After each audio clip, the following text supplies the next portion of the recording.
Brooklyn night. Streetlights spilled through fogged glass, catching the silhouette of an old woman with silver hair, sitting quietly in the corner of a shabby diner. No one knew this was Eleanor Nora Whitaker, the woman who had once signed multi-billion-dollar deals, once called the Iron Lady of Wall Street. And yet, in that moment, she wasn't talking profits. She wasn't commanding the market. She was crying, silent, broken sobs, her trembling hand pressed against her lips, her weary eyes locked on the glint of something at the collar of a poor waitress. A silver locket, scratched, tarnished, but unmistakable. Compass rose, the one-of-a-kind keepsake her husband had crafted, the very one she had given to the daughter who vanished without a trace 30 years ago. How could that unique piece appear here, hanging from the neck of a stranger? Was it mere coincidence or a door opening to the secret the Whitaker family had buried for 3 decades? That night, inside a greasy Brooklyn diner, the fate of a billion-dollar dynasty shifted course. And from a single silver necklace, a war of blood, ambition, and truth was about to erupt. Brooklyn night carried a scent hard to name. Damp air drifting from the East River mixed with the exhaust of city buses, touched by the acrid trace of rain that had only just stopped.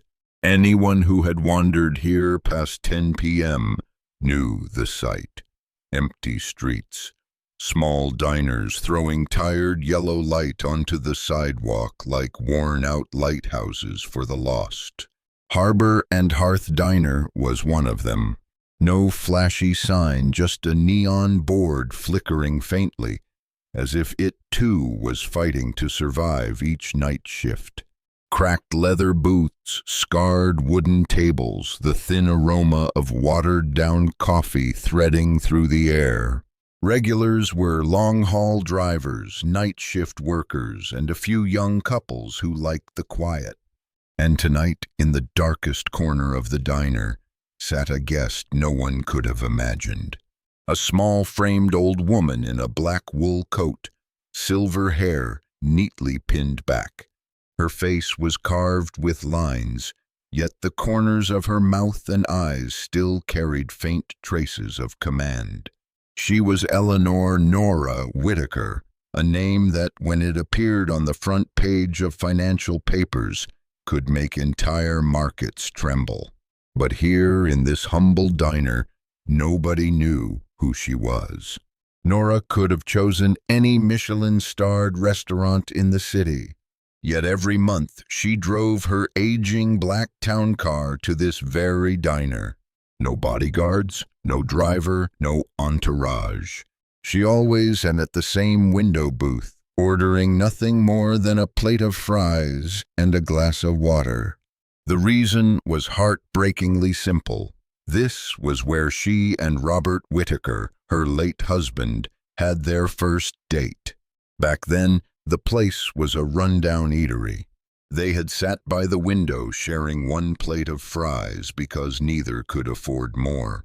Robert had sneaked the last fry, chuckling as Nora pretended to sulk. That memory, decades later, glowed brighter than any chandelier in the million-dollar boardrooms of her empire. Now, each time she sat here, Nora no longer heard the clinking of spoons against porcelain cups. Instead, she heard Robert's laugh echoing like an old refrain. She turned the glass of water in her hand, gaze drifting past the condensation on the window, sinking into memory. "More water, ma'am." A young voice pulled her back. Nora looked up. Before her stood a girl of about 27, Maya Alvarez, long brown hair tied hastily back, a few loose strands falling over her forehead, a gentle face tinged with fatigue, hollowed eyes, cracked hands from too much dishwashing. Her diner uniform fit snug but worn, the beige fabric fraying at the seams. A name tag, slightly crooked, bore a faded word, Maya. "Thank you," Nora replied, her tone softer than the cold authority the boardroom was used to. Maya leaned forward, tilting the pitcher. In that moment, the overhead yellow light struck something that gleamed at her collar. Nora froze. It was a silver locket. A compass rose 5-point star, finely engraved. The surface was scratched, the silver dulled, but it was unmistakable. The clasp worn thin from decades of use. Blood rushed to Nora's face. Her hand rose instinctively to her own neck, empty. This wasn't jewelry. It was memory, and Nora knew only one such piece existed. Robert had commissioned it from an artisan in Italy for their 10th anniversary. He called her compass, his guide, his true north. Later, Nora had given it to her daughter, Lila, as a blessing when she left home. 30 years ago, after a furious quarrel, Lila had walked away. No letters, no phone calls. For years, Nora hired detectives, used her connections, but found nothing. She lived with the silent wound of a mother who had lost her child, without knowing whether she was alive or gone. And now that very locket glimmered against the uniform of a poor Brooklyn waitress. "The necklace, that necklace." Nora's voice cracked, strangled as though choked. Startled, Maya's hand flew up to cover it. "Oh, sorry. Does it bother you?" "I can tuck it away." "No." Nora's breath trembled, her eyes fixed on the locket. "Where did you get it?" The question slipped out, stripped of politeness. It was the raw cry of a heart dragged 30 years back. Maya stepped back slightly, startled by the intensity of the frail woman she had taken for gentle. "It was my mother's." She said it was a family keepsake. I don't know much." "She passed away." Nora shot to her feet. The wooden chair toppled with a crash that drew every gaze in the diner. The billionaire matriarch who once made global corporations hold their breath now stood trembling, tears streaming. Her hand reached out, not for the locket, but as if to touch the ghost of Lila, the daughter torn from her life. "Please." Her voice broke, flickering like a candle in the wind. "What was your mother's name?" Maya hesitated, wary, as if afraid this stranger was losing her mind. Are you all right? Do you need me to call someone?" "Tell me," Nora pleaded, sobbing. "Her name." A single tear slid down her cheek, glittering in the yellow light, catching the diamond on her hand. The image, once an icon of power, now laid bare as a desperate mother, stilled the whole diner. Maya spoke slowly, her voice a blade through the silence. "Isabella, though most people called her Lila." The world around Nora detonated. In that instant, every shattered piece of the past collided. The sleepless nights of hiring detectives, the hours staring at her daughter's photograph without daring to cry, the recurring dream of a slammed door echoing in the night. It all surged back, a tidal wave. Nora clamped her hand to her mouth, shoulders quaking. She wept, truly wept. No longer the rare tear at Robert's funeral, no longer the restrained glimmer at boardroom victories. This was raw, unbridled grief, the cry of a mother who had just felt the faint warmth of a lost child. The diner fell into hushed silence. An unknown old woman in a plain coat sobbed openly at the mention of a dead woman's name. None of them knew this was Eleanor Whitaker, and that the young waitress before her was no stranger but her granddaughter, the missing piece of family she had lost for 3 decades. The rain outside had stopped, leaving the street slick, street lamps stretching into shimmering streaks. Inside the diner, the air was still thick with silence after the shock. Nora Whitaker stood trembling, hand clamped over her mouth, while Maya Alvarez stared back in confusion. No one else knew a bloodline had just been awakened. All they saw was an old woman crying before a poor waitress with a silver locket. Nora gave Maya no time for questions. She dropped a thick wad of cash onto the counter, then clasped the young woman's hand. Her voice was hoarse but firm, carrying the weight of command that once steered empires. "You must come with me." Now bewildered, Maya stammered an excuse to her co-worker, then found herself being pulled along. Outside, a black Rolls-Royce Phantom idled at the curb. Maya froze, heart pounding. All her life, she had only glimpsed cars like this gliding down avenues, carrying strangers from another world. Now its door swung open before her, revealing soft leather seats and the faint scent of luxury. She hesitated, clutching her worn purse tightly, then slid inside. The drive from Brooklyn to Manhattan passed in tense silence. City lights washed across the windows, reflecting the deep lines of Nora's face and the taut set of Maya's eyes. At last, Nora broke the silence. She turned, staring directly at the girl. "I am Eleanor Whitaker, mother of Isabella." Lila Maya froze. The name spilled from the lips of the most powerful woman she had ever seen, and it matched the fragments of memory her own mother had left behind. The car rolled through towering iron gates into a vast estate on the Upper East Side. The Whitaker mansion rose like a museum, grand and intimidating. Stone steps swept up to colossal carved doors, windows blazing with light. Maya's breath caught as she followed the old woman inside, down a corridor so wide that every footstep seemed to echo as a whisper. The family's aging butler, Benton, appeared with a worried face at the sight of Nora's reddened eyes. But Nora only shook her head. "Everything has changed, Benton. Prepare tea in the library." He bowed without a word, retreating, leaving the two women to press on into the heart of the house. The Whitaker library felt like time suspended.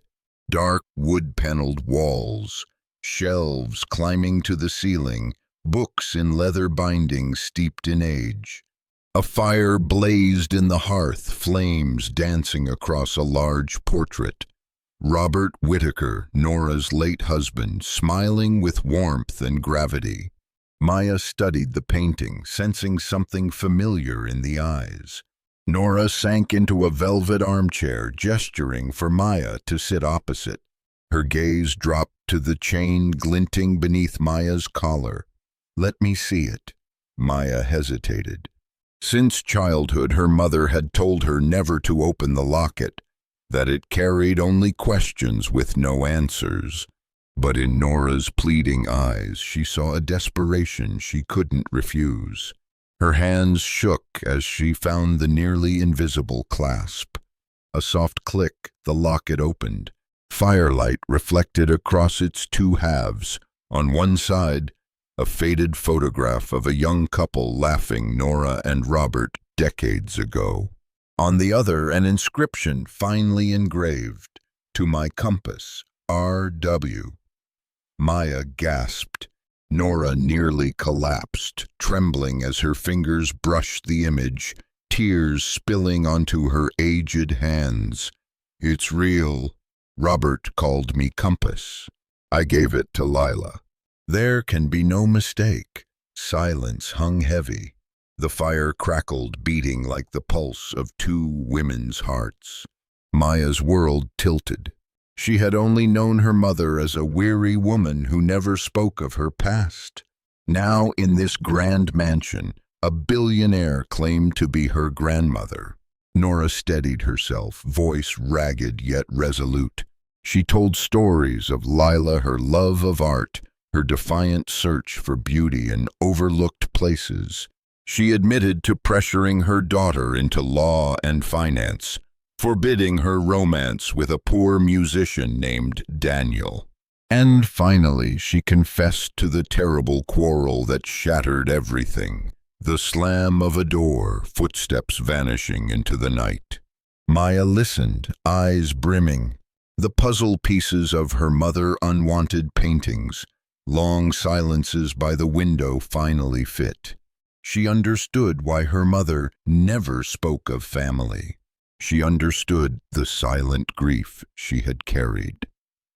"My grandmother," Maya whispered, choking up. "She never blamed you, at least not to me. She only said the family was lost. I always thought maybe she was too sad to speak." Nora's hands clenched the armrests, eyes fixed on the fire as if it were the abyss of the past. "I never stopped searching. All those years, all those detectives, nothing. And now I know. She lived poor, then died. Maya, I lost my daughter. But if I still have a granddaughter and a great-grandson," her voice broke, trembling, "I cannot lose any more." Maya's tears fell freely. Everything she thought she knew about herself had changed in an instant. A soft knock broke the tension. The library doors opened.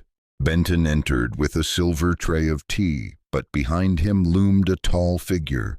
A middle-aged man, sharp, immaculate in a tailored suit, eyes glinting with suspicion. Carter Whitaker, Nora's son, the current CEO of the empire. He stopped short, his gaze sweeping the room, his mother distraught, a strange waitress in a diner uniform, the compass rose locket open in her hands. His expression darkened, though his lips curled into a mocking smile. "What's going on here, Mother?" His cold voice cut the air. "Who is this?" The library froze. Maya gripped the locket tight while Nora lifted her head, fire in her eyes. A new confrontation, tense, inevitable, had begun. The air in the library was heavy enough to cut with a knife. Flames in the fireplace snapped and crackled, casting a fierce red glow across three faces. Maya sat rigid, clutching the compass rose locket as though it were part of her own body. Nora Whitaker lifted her head, her eyes still wet but hardened with resolve. And before them stood Carter Whitaker, tall, immaculate in his tailored suit, his gaze sharp as a blade.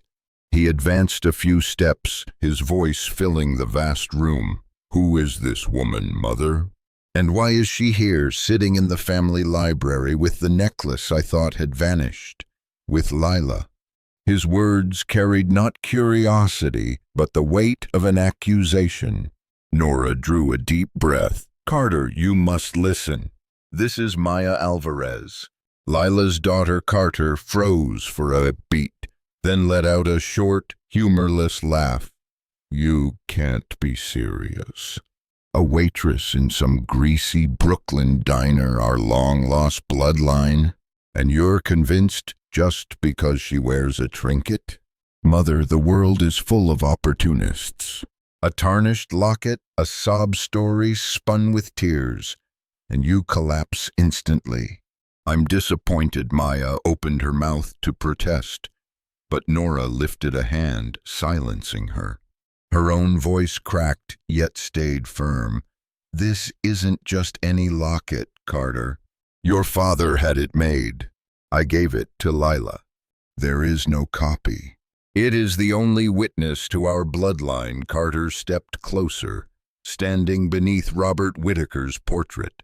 Firelight sharpened his features into something harsher, colder. "Mother, I've always known you as a woman of reason, a strategist who never let sentiment cloud her judgment.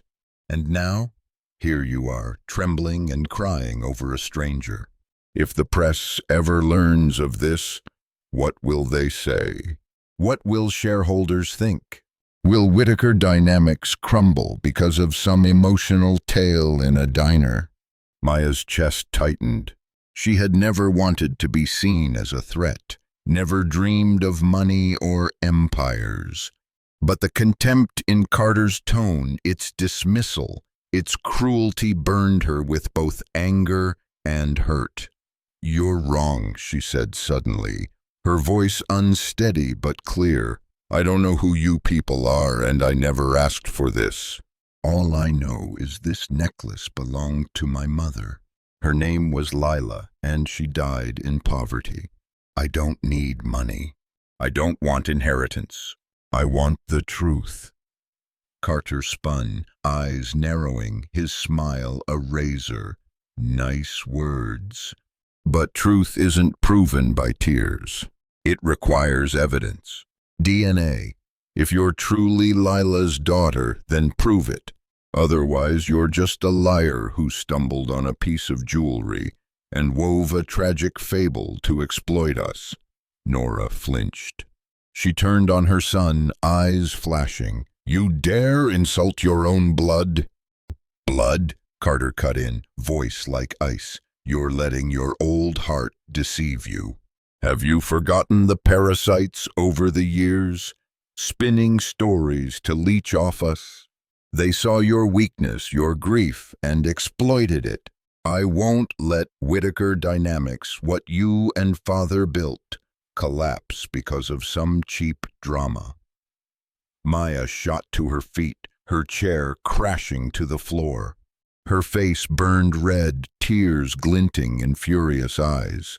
"Do you think I want to be here? I had my life, hard as it was. I never asked for this.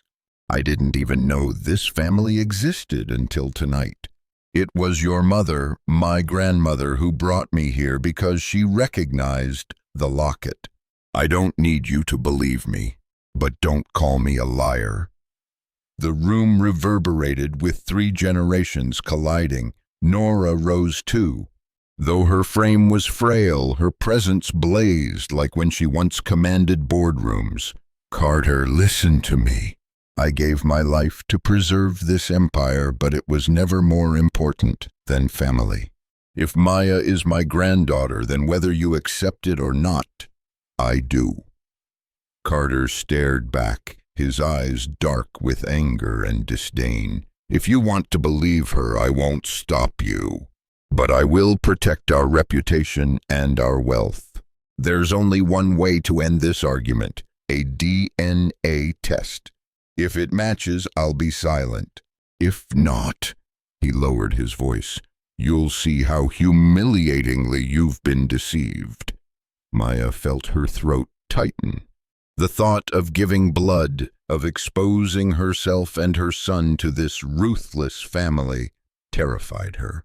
But then she saw her mother's face in her mind-sad eyes, the whispered warning never to open the locket, and she knew silence had to end here. "All right," Maya said, voice steady despite her shaking hands. "I'll take the test. Not for you, for my mother, and for my son, so no one can ever call us liars again." Nora stepped forward, laying a cold but steady hand on Maya's shoulder. "I believe you. I need no test to confirm that. But you are right. To silence every doubt, we'll do it." Carter smirked, lips curling into a cruel smile. "Good. My lawyers will arrange it." Tomorrow he turned and strode away, his footsteps echoing down the dark corridor, steady and merciless. By the fire, Nora and Maya stood together. One aged by 30 years of grief, the other young, thrust into a storm of power and suspicion. Between them, the compass rose locket lay open, its faded photograph and engraved words whispering from the past. "To my compass, R.W." Nora's voice broke into a whisper. "Robert, do you see? We've found our granddaughter. But to keep her, we must fight one more battle. Maya clasped her grandmother's hand. Fear and resolve surged together in her chest. She didn't know what lay ahead, but she understood this. The moment she stepped into this house, there was no turning back. That night, after Carter left, the library sank into silence. Only the crackle of fire remained, with two women facing each other, one old, eyes still red, the other young, torn between confusion and determination. The compass rose locket still lay open on the table like a wound refusing to close. Nora placed her hand on it, her voice low and heavy. Tomorrow they'll take the DNA samples. I don't doubt you, Maya. But Carter won't stop until he drives you out. My son, he was raised cold, and her voice faltered, filled with regret. I helped make him that way. Maya looked at her and saw not just a billionaire matriarch, but a mother who had lost too much. The vast house glowed through the night, but to Maya, every wall felt like a curtain of secrets. She had been given a grand guest room with velvet drapes and a vast bed dressed in white linen. Yet when she lay down, she felt caged. The air was thick, as if the walls themselves whispered the stories of those who had lived here before her. While Maya wrestled with sleep, Carter entered his private study in the mansion's east wing. Beatrice, his wife, sat waiting, glass of red wine in hand, her eyes glinting in the dark. "Do you see it?" she murmured. "Are your mother's being played for a fool by a waitress? If we don't act, everything we've built will collapse." Carter loosened his tie, dropping heavily into a chair, eyes fixed on Manhattan's glittering skyline. "We'll have the DNA test. If she's right, Mother won't be able to deny it. But if the results confirm—" He trailed off, dragging in a deep breath. Beatrice's lips curled into a knife-like smile. "Don't wait for that. DNA is only one piece. We need to make her look unworthy in everyone's eyes. No one believes a woman with a tainted past. If nothing exists to uncover, then we'll create it." Carter nodded grimly, lifting the phone to dial a long unused name.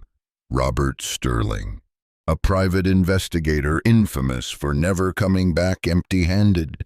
Within 2 days, Sterling was dredging through Maya's past. Her records were almost disappointingly clean. No criminal history, no debts beyond overdue rent, nothing but a trail of hard, low-paying jobs. But to a man like Sterling, spotless meant opportunity. He found a minor car accident from 2 years earlier. The other driver, Marcus Thorne, was a gambling addict drowning in debt. For a few $1,000s, he was willing to sign a sworn statement that Maya had been drinking and tried to bribe him with $500 to avoid police. A perfect lie. Meanwhile, Maya tried to find comfort by spending time with Nora. In the afternoons, they sat in the stone-paved garden where Lila's footsteps once echoed. Nora brought out old albums, her hands trembling as she turned the pages. "This is Lila at 10. She drew all over her bedroom walls." Robert was furious, and I didn't know whether to praise or scold. "I chose wrong." Her voice cracked like a confession. Maya gazed at the photo of a radiant girl, curls tumbling, eyes bright with life.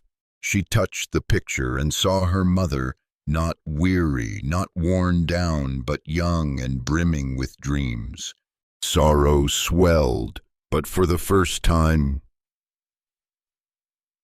Maya felt she was touching a part of her mother she had never known. Leo, Maya's 6-year-old son, dashed through the garden, laughter ringing pure. Nora watched him, eyes glistening, just like Lila. The way he runs, that light in his eyes. Robert would never let him go. Those moments softened Maya's heart. She realized Nora was more than a sudden grandmother. She was a woman who had lived decades in regret, now trying desperately to make amends through the next generation. But sweetness only lived in the garden and library. The rest of the mansion was saturated with suspicion. Staff whispered when Maya passed. Eyes followed her with scrutiny. Carter and Beatrice spread their doubt like predators waiting for the right moment. One sleepless night, Maya drifted into the library. There she found Nora alone before the fire, clutching an old letter, eyes closed. "What are you thinking?" Maya asked softly. Nora opened her eyes, gaze distant. "I'm thinking, if only I hadn't spoken those cruel words that night, maybe Lila would still be here." "Maya, do you know what hurts most? Not losing my daughter, but never being able to ask her forgiveness." A tear fell, blurring the ink on the page. Maya stepped closer, laying a hand on her grandmother's shoulder. "You lost your daughter, but you still have me and Leo. If my mother were here, I know she'd want me to sit with you, not leave you alone." The words struck deep. Nora grasped Maya's hand, her aged fingers trembling but firm. For the first time in years, her heart felt soothed. Days passed, tension thickening. Lawyers prepared the DNA test. Maya agreed, though her chest felt heavy, not for herself, but for Leo. How could a child comprehend the wars of adults? He only knew he liked the rose garden, the butler Benton's fairy tales, and the cookies the silver-haired lady always brought him. Carter wasn't waiting for results. When Sterling handed him Marcus Thorne's false affidavit, Carter's smile was cold. "This is all I need. A stain. Real or fake, suspicion is enough." Beatrice tapped her nails on the table, eyes glittering. "When the DNA confirms her, we'll still have this. Bloodline or not, a woman with dirt on her record will never sit as a Whitaker equal." Upstairs, unaware of their scheme, Maya tucked Leo into bed. She whispered to herself, "No matter what the results say, I'll protect him. No one will use him as a pawn in their war." The night was still, but the thick walls of the Whitaker mansion echoed with invisible whispers of the past. And in the heart of that storm, Maya knew the compass rose locket had not only revealed blood ties, but awakened a war that had never truly slept.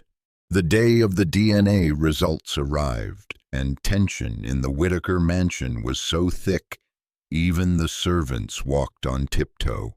The library, where it had all begun, was now a courtroom.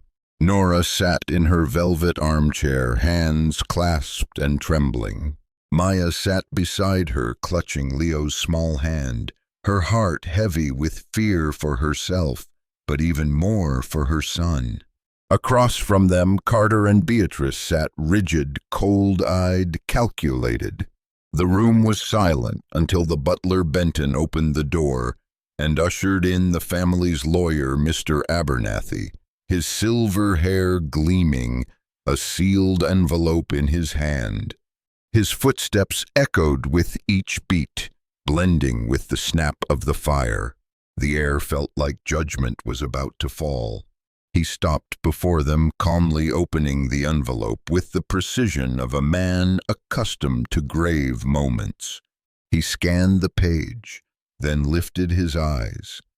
The DNA comparison between Mrs. Eleanor Whitaker and Ms. Maya Alvarez shows. He paused, letting the words hang like a suspended blade. A probability of grandparent-grandchild relation at 99.999%, There is no doubt. Maya Alvarez is the daughter of Isabella Whitaker. A wave of emotion crashed through the room. Nora burst into tears, sobbing like rain after 30 years of drought. She reached for Maya's hand, gripping tightly. I knew it. I knew you were my blood. Maya choked on her own tears, holding that aged hand as decades of loneliness dissolved. Little Leo, though too young to understand, smiled at the warmth filling the room. But the joy lasted only a breath. Beatrice let out a laugh, soft, cutting. She rose slowly, a thick folder in hand. Touching, she purred venom in her velvet voice. A reunion between billionaire and long-lost granddaughter. But before everyone drowns in sentiment, perhaps we should look at a few other truths. Carter folded his arms, smirking, leaving his wife to strike. Beatrice opened the folder and pulled out a notarized statement, holding it high. Her voice rang sharp. This is the sworn affidavit of Mr. Marcus Thorne. He claims that 2 years ago, Maya Alvarez caused a car accident while under the influence. When he threatened to call the police, she offered him $500 to keep silent. A blatant bribe, a criminal act. Gasps rippled across the room. Even the staff gathered at the door whispered. Maya froze, her face draining pale. No! That's a lie. He's a gambler, a violent man. The police knew it. I never bribed anyone. I don't even drink. Beatrice lowered the paper, a cruel smile spreading. Oh, of course you'd say that. But this is notarized testimony. In high society, reputation matters more than blood. A woman with such a stain, do you really think she deserves the Whitaker name? Carter's voice cut in, sharp as steel. Mother, I never opposed the DNA test. And the results are clear. But our family is more than genetics. It is honor, reputation, the empire itself. If we welcome someone like her, the press will devour us. Shareholders will panic. Will you really risk father's legacy on a diner girl? Maya shot to her feet, eyes blazing through tears. I don't need your honor. I never dreamed of your wealth. I came here because of this locket, because your mother recognized it. I am not lying. My mother is gone, but the truth is, she was your sister. If you want to turn that into a trial, so be it. But don't ever call me a coward. Her voice shook the room, and Nora turned on Carter and Beatrice, eyes aflame. Enough! How dare you soil my blood with cheap tricks? Carter, what have I raised you into? Not a man of family, but a wolf ready to tear apart his own kin. Carter remained unmoved. I am protecting the company. If you let emotion blind you, we lose everything. This isn't hate.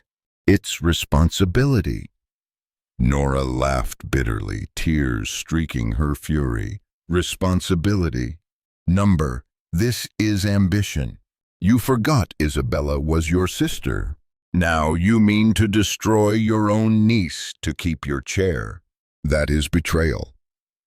The library thickened with suffocating silence. Maya hugged Leo close, heart pounding like a war drum. She knew, even though the DNA proved her blood, these powerful people would not stop. False evidence had already planted doubt in Nora's heart, and that was what frightened her most. Abernathy, the lawyer, stood silently, his eyes flickering with sympathy for Maya. He knew too well the filth of high finance, but he also knew truth always took time to rise. Nora squeezed Maya's hand, whispering, "Don't be afraid. I believe you. I will find the truth." Yet deep in her eyes, Maya caught the flicker of hesitation. False evidence, no matter how thin, could be devastating when wielded in the right place. Beatrice shut the folder with a victorious snap, her smile hard. There you have it. DNA, yes, but names and blood mean nothing without reputation. And in our world, even a single stain is enough to drown you. Maya's knees nearly gave way. She pulled Leo tighter and whispered to him as if to herself, "We don't need anything from them, sweetheart. Only the truth. And the truth will protect us." Nora sat in the firelight, her face streaked with tears, her heart torn between reunion and betrayal. In that moment, she vowed silently, if the truth had been buried for 30 years, this time it would be unearthed, no matter the cost. The night after the confrontation in the library, the Whitaker mansion drowned in uneasy silence. Its stone walls seemed to trap the echoes of shouting and sobs, leaving behind only a suffocating void. Maya lay awake in the grand guest room, the massive bed and velvet drapes offering no comfort. Beside her, Leo curled tightly around the teddy bear Nora had given him, his sleep restless. Maya gazed at her son, her heart aching. She whispered to herself, "We don't belong here." The image of Beatrice brandishing the false affidavit, Carter's cold verdict echoing like a sentence again and again, it played in her head. The humiliation, the disdain, and worst of all, the flicker of doubt in Nora's eyes, the very grandmother who had just claimed her blood. It was unbearable. At dawn, as the first light filtered through the heavy drapes, Maya made her decision. She would leave.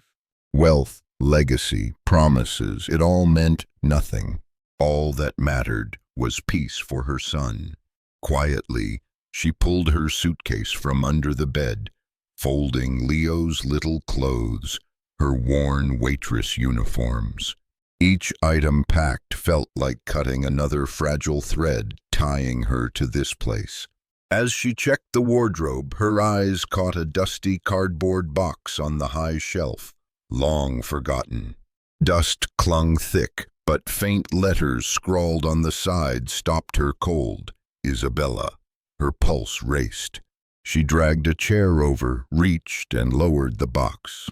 It was light, but paper rustled within. Her hands trembling, she pried it open. Inside lay a bundle of letters tied with a frayed ribbon. Yellowed paper, ink blurred with age. Every envelope bore the same address: Mrs. Eleanor Whitaker, Whitaker Estate. The sender, Isabella Whitaker Reed. Maya's throat tightened, eyes blurring with tears. She tugged the ribbon loose, pulling free the first letter. Her mother's handwriting so achingly familiar, from the notes she used to leave on the kitchen table, now stretched across desperate lines. "Mother, I'm sorry for the fight. I never stopped loving you. Daniel and I are trying. We're happy. Please forgive us." Maya pressed the paper to her chest, sobbing. Each letter was another cut to the heart. One spoke of Daniel's illness, begging for help. Another brimmed with hope, announcing her pregnancy, asking her mother to share in the joy. And then the final one, scrawled in frantic hand, streaked with water: "Daniel is gone. I'm 7 months pregnant. I've called so many times. Julian says you don't want to see me. He says I've been disowned. Then I won't bother you again. I'll raise my child alone. Goodbye." The name struck like a blade. Julian Carter. Her mother hadn't been abandoned by Nora at all.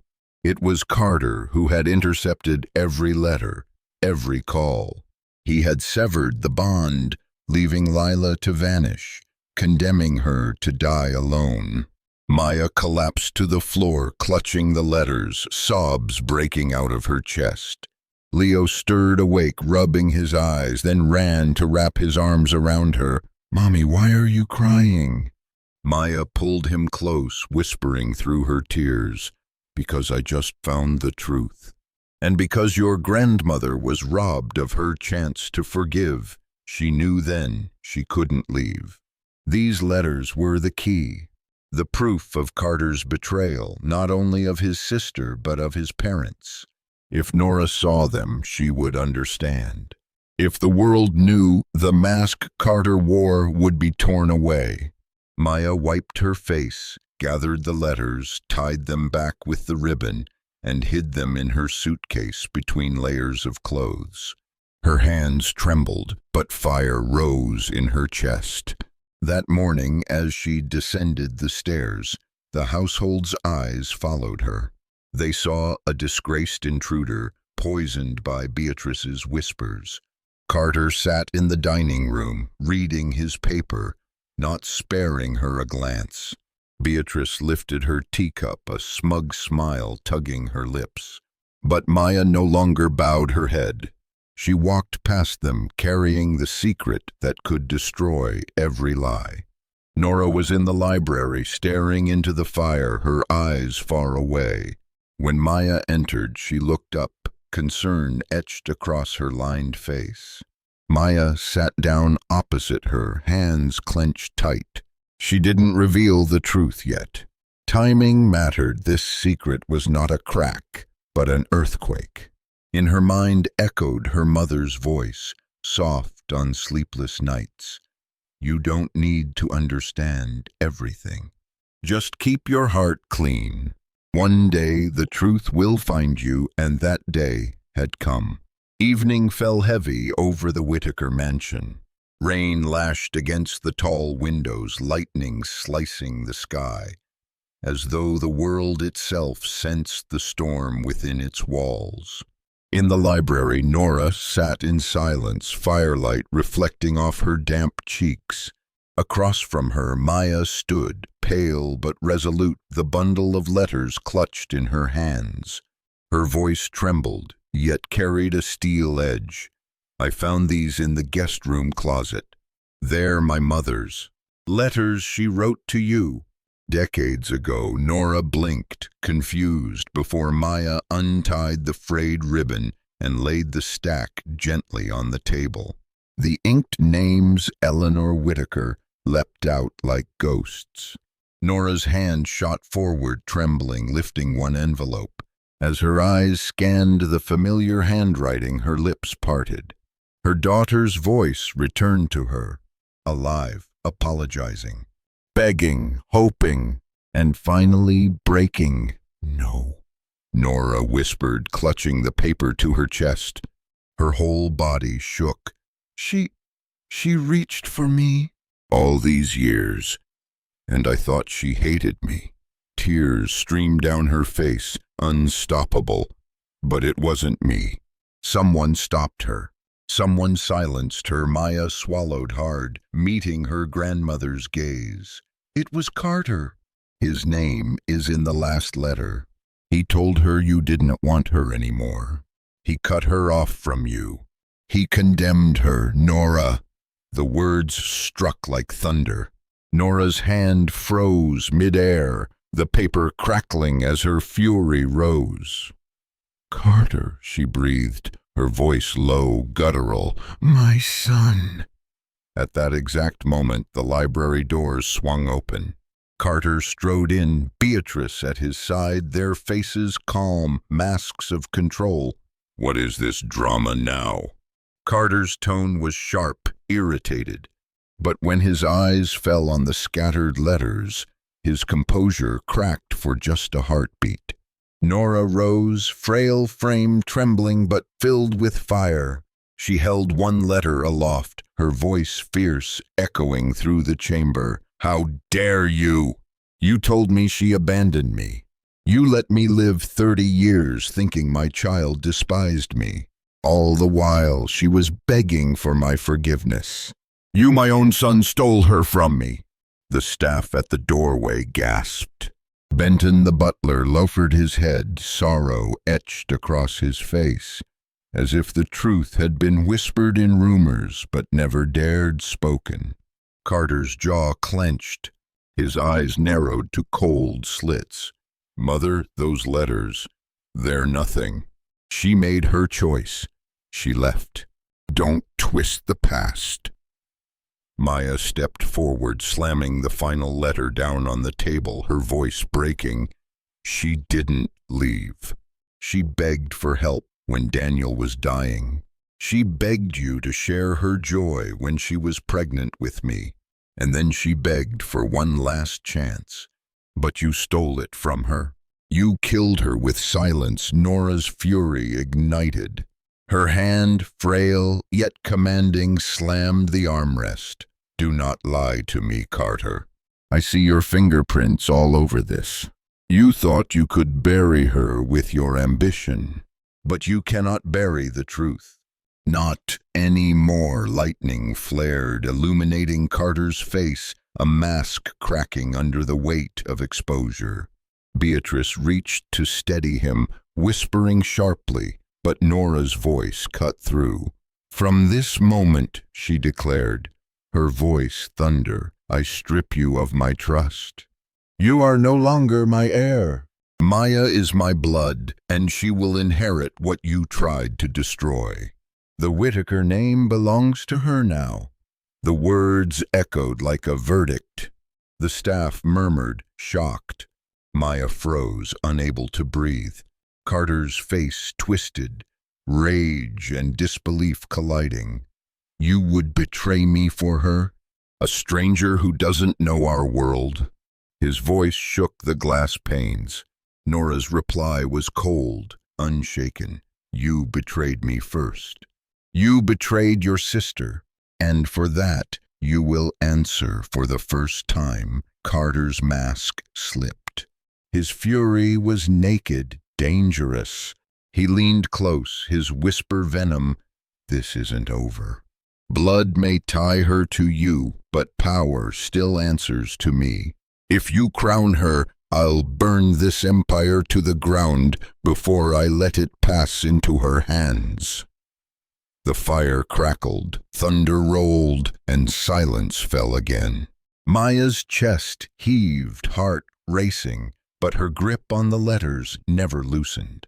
She had unearthed the truth, and with it lit a war no one could stop. Evening fell heavy over the Whitaker mansion. Rain lashed against the tall windows, lightning slicing the sky, as though the world itself sensed the storm within its walls. In the library, Nora sat in silence, firelight reflecting off her damp cheeks. Across from her, Maya stood, pale but resolute, the bundle of letters clutched in her hands. Her voice trembled, yet carried a steel edge. I found these in the guest room closet. They're my mother's. Letters she wrote to you. Decades ago. Nora blinked, confused, before Maya untied the frayed ribbon and laid the stack gently on the table. The inked names, Eleanor Whitaker, leapt out like ghosts. Nora's hand shot forward, trembling, lifting one envelope. As her eyes scanned the familiar handwriting, her lips parted. Her daughter's voice returned to her, alive, apologizing, begging, hoping, and finally breaking. No, Nora whispered, clutching the paper to her chest. Her whole body shook.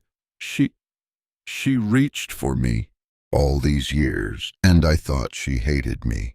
Tears streamed down her face, unstoppable. But it wasn't me. Someone stopped her. Someone silenced her. Maya swallowed hard, meeting her grandmother's gaze. It was Carter. His name is in the last letter. He told her you didn't want her anymore. He cut her off from you. He condemned her.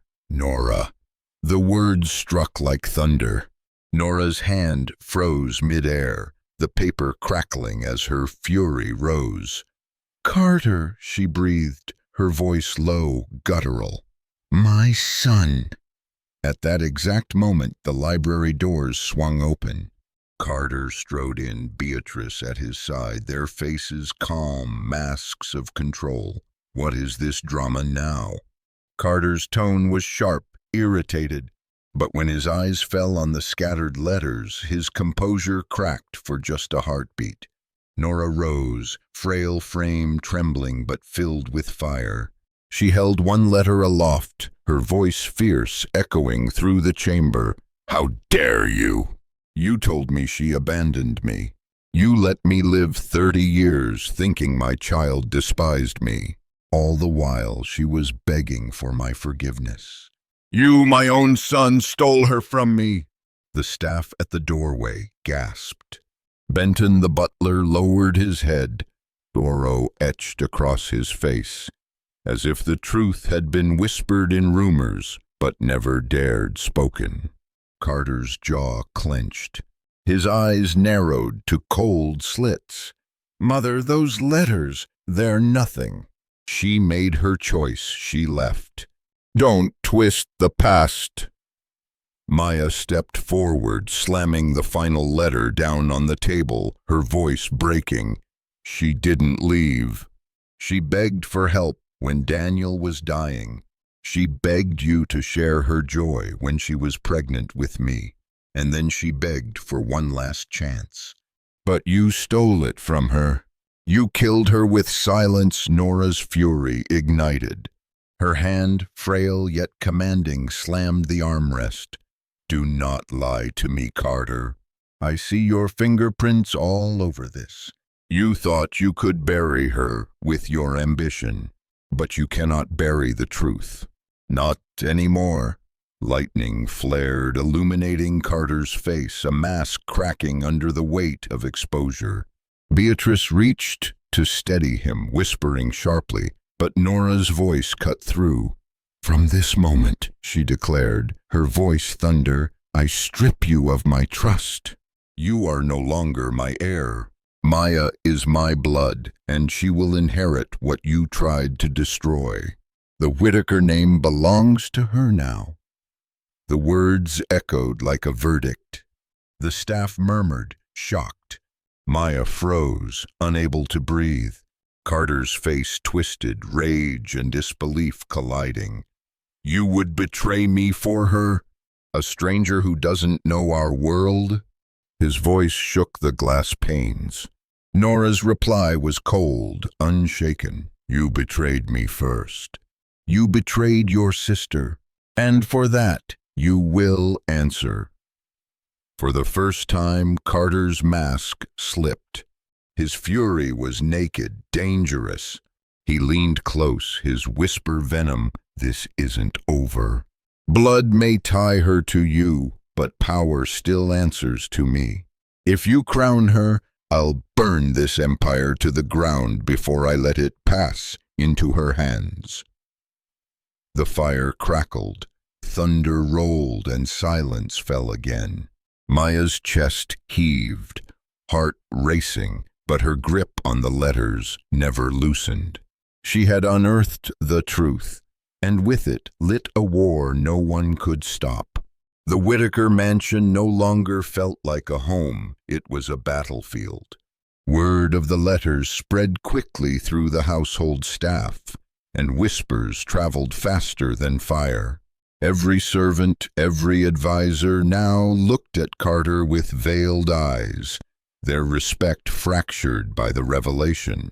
But Carter did not retreat. He sharpened his anger into strategy. Within days, the financial press exploded with headlines.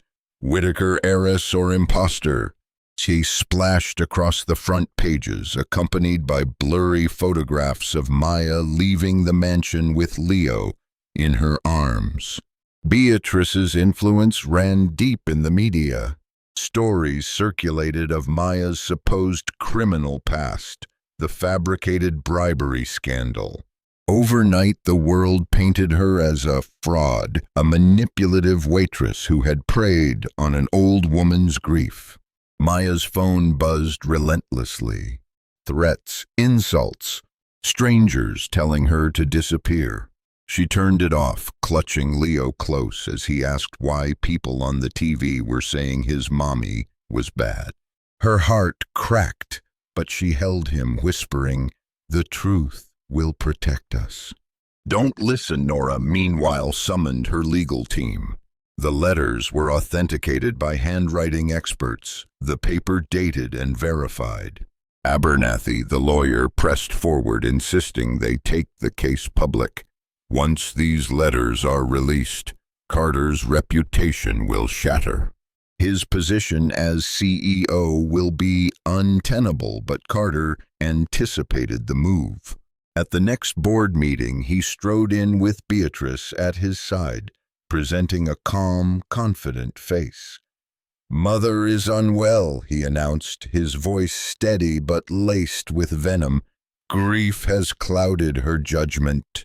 She is being manipulated by a con artist who forged these so-called letters.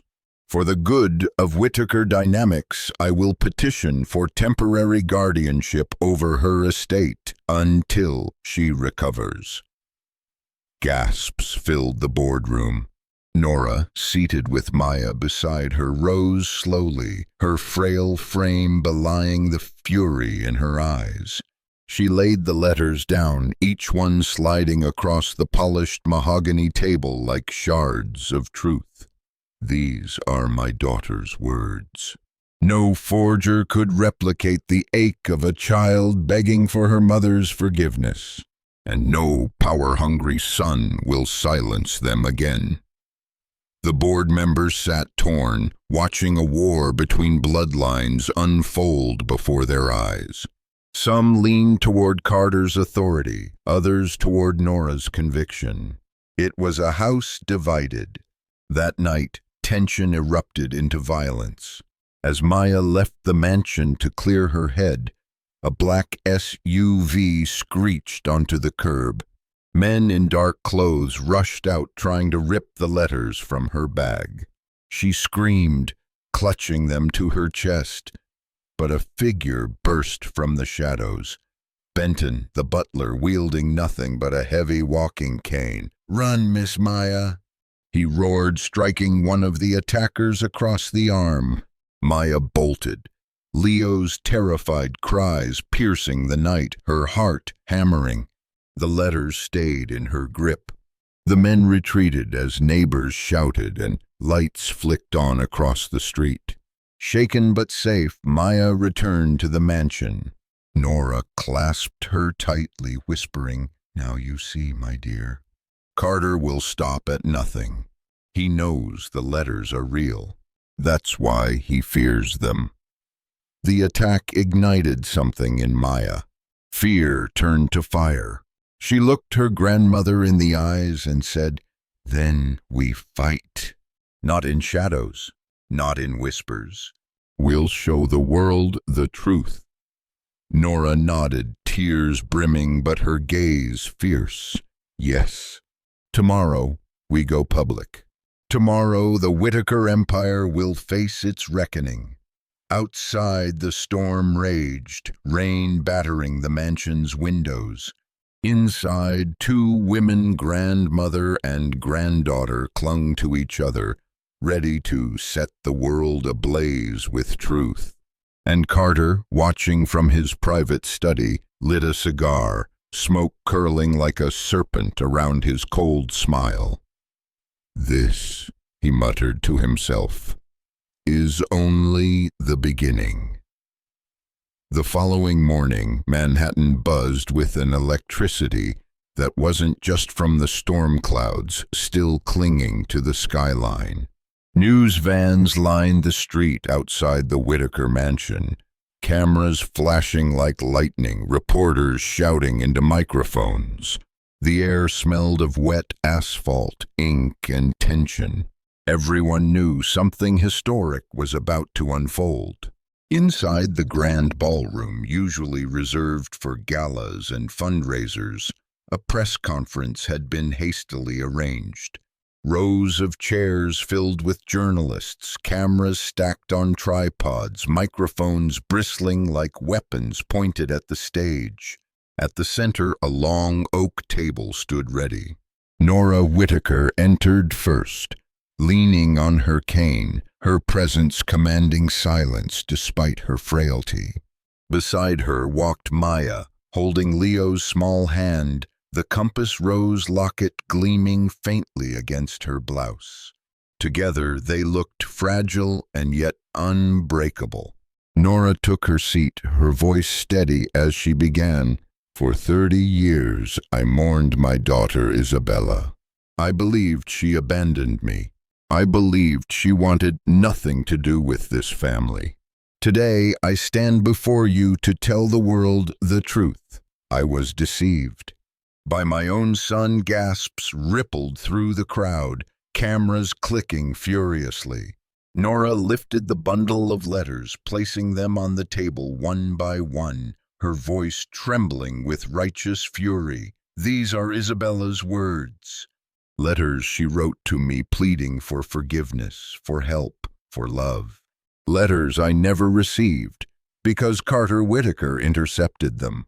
He severed my bond with my daughter, and with it, destroyed decades of our family's life.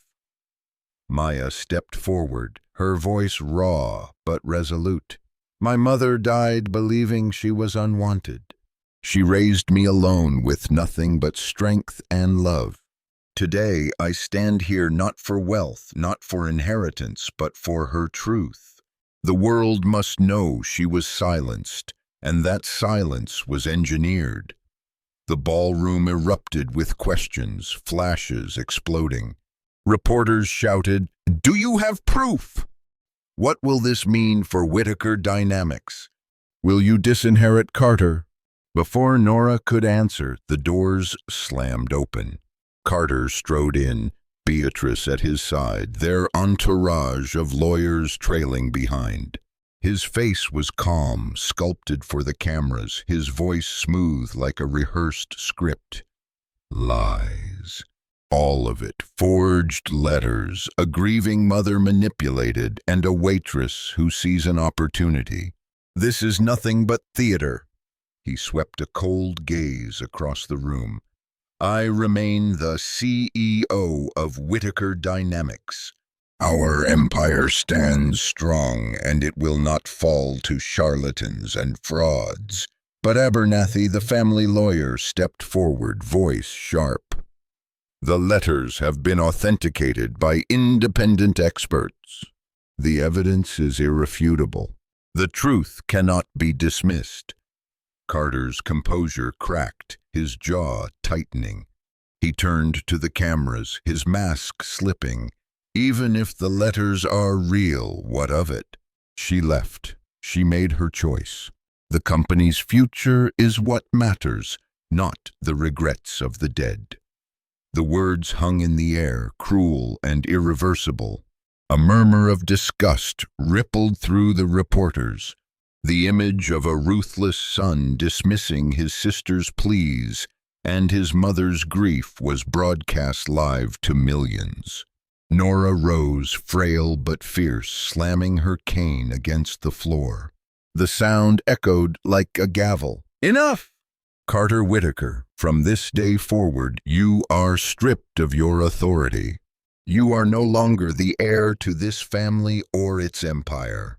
Whitaker Dynamics will no longer be ruled by your ambition, but by the truth my daughter left behind. The room erupted. Reporters surged forward, cameras flashing like a storm. Carter's face twisted in rage. Beatrice clutching his arm as if to hold him back from exploding in front of the world. Maya stood still, tears streaming, Leo's small hand gripping hers tight.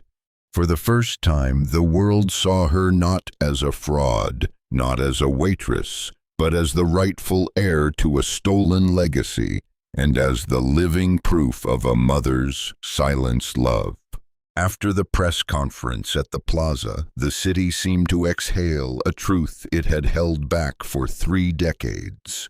The next morning, every newspaper carried the same headlines: Buried Truth Unearthed After 30 Years. Carter Whitaker Exposed as Betrayer. The real heir, Maya Alvarez, granddaughter of Isabella Whitaker. Whitaker dynasty in ruins, but the fire of justice burns bright. Television replayed the moment over and over. Eleanor Nora Whitaker holding up her daughter's letters, tears glistening on her cheeks, her voice trembling yet unyielding. Maya standing beside her, clutching Leo, declaring that she sought not wealth, but vindication for her mother. Those images spread like wildfire across social media, stirring millions of hearts. Meanwhile, Carter and Beatrice were consumed by scandal. Shareholders convened an emergency vote of no confidence. Carter was forced to resign as CEO, stripped of his board seat, and faced internal investigation over fabricated evidence and collusion with Sterling. Beatrice, once draped in luxury and adored in high society, now found herself ridiculed, invitations rescinded, the red carpets rolled back. Within the Whitaker mansion, the atmosphere transformed. The cold corridors echoed not with silence, but with the laughter of a child. Leo chased the old hound across the marble floors, his joy filling every corner. Nora often sat in the garden with Maya, telling her stories of Isabella's youth, the kind she had never dared to speak aloud before. For the first time, Maya felt what it meant to belong. One morning, sunlight streamed through the tall windows of the library. On the table lay the wooden box that once held Isabella's letters. Next to it, the compass rose locket gleamed in the golden light. "Maya," Nora said softly, her voice steadier than it had been in years, "this locket was once mine, then your mother's. It passed through loss, through lies, through grief. But today I give it to you not as a symbol of pain, but as a promise. From now on, you and Leo will never fight alone again." Maya's eyes brimmed with tears. She fell to her knees beside Nora.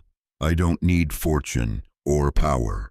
All I ever wanted was to know my mother was never abandoned. To know that you still waited. That is enough." Nora pulled her close, their tears mingling. Leo dashed in, holding up his sketchbook. "Grandma, look! I drew us, me, Mom, and you in the garden. And I added the shiny star necklace, too." Nora took the drawing, her face breaking into a smile that glowed with pride. She stroked the boy's hair. "My darling, you are the new light of this family." But Nora did not stop at healing her family alone. At the next shareholder meeting, she made a declaration that stunned the room. Whitaker Dynamics will establish the Isabella Foundation, dedicated to supporting single mothers and children in need. Our family lost a daughter to isolation and silence. We will not let that fate claim anyone else. Applause thundered through the boardroom. The press called it the apology of the century, a redemption not just for Isabella, but for all those forgotten by privilege. Maya did not take a corporate seat. Instead, she accepted the honorary directorship of the Isabella Foundation. It was a role that suited her heart, lifting others like her mother, offering a hand where once there had been none. The mansion no longer loomed as a fortress of cold stone. It became a home for 3 generations.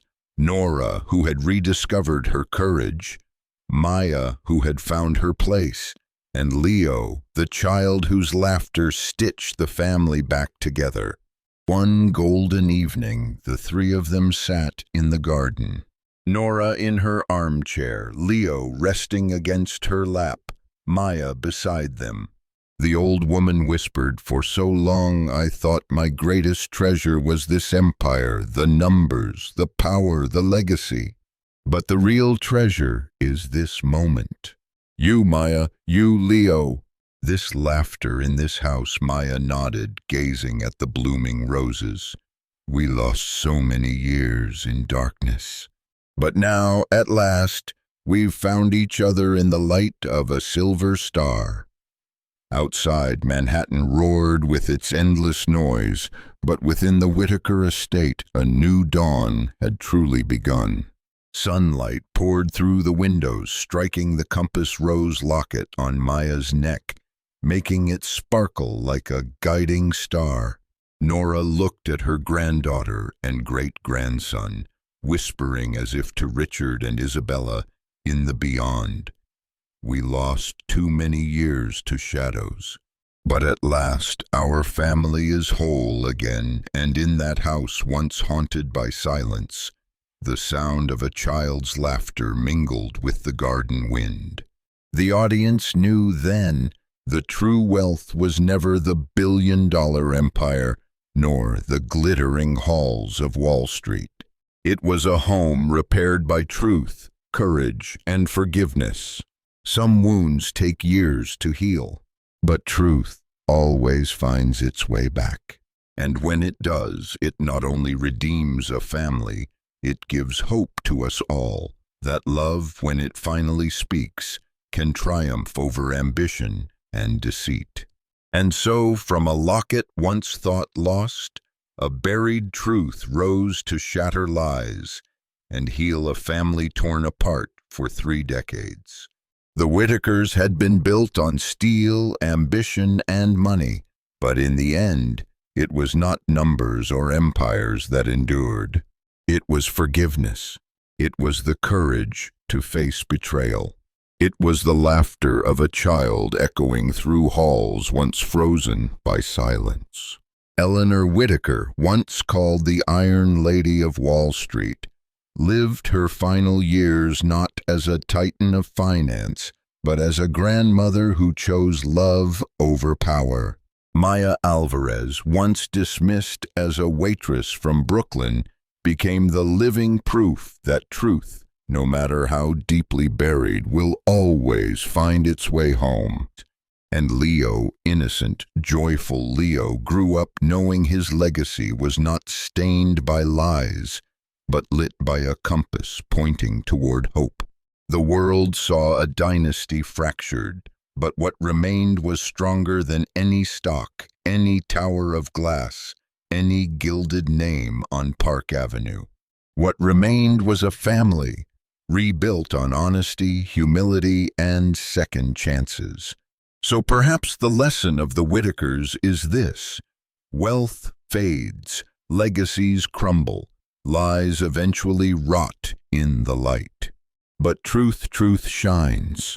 Like a silver star on a simple chain, it may tarnish, it may scratch, but it never loses its power to guide us home. And to you, listening now, what about your own compass? What truths have been silenced? What bonds left broken? Maybe it's time to search, to forgive, to speak, to heal. Because in the end, the greatest inheritance we can leave behind is not money or power, but the courage to love honestly and the will to let truth be heard. Stay with us. Share this story. Let it remind you, even in the darkest corners, light is always waiting to return.